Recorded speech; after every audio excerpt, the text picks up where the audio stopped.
Let's solve a trigonometry problem involving a lighthouse and a ship. In this problem, we have an observer in a lighthouse that's 350 feet above sea level, and they're looking down at a ship. We need to find the distance from the base of the lighthouse to the ship. Let's start by drawing a diagram to help us visualize the problem. Here's our lighthouse, and here's our ship on the water. The observer is 350 feet above sea level.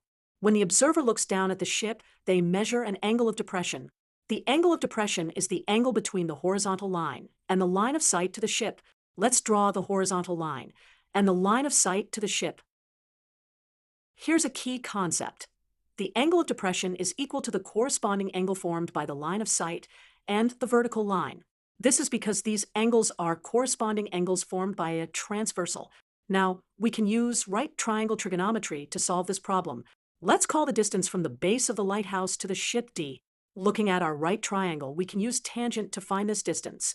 In a right triangle, tangent of an angle equals opposite over adjacent.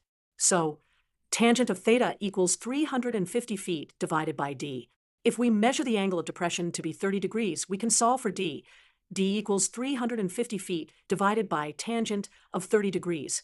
Therefore, the ship is approximately 606.2 feet from the base of the lighthouse. This problem demonstrates how trigonometry can be used to find distances that would be difficult to measure directly.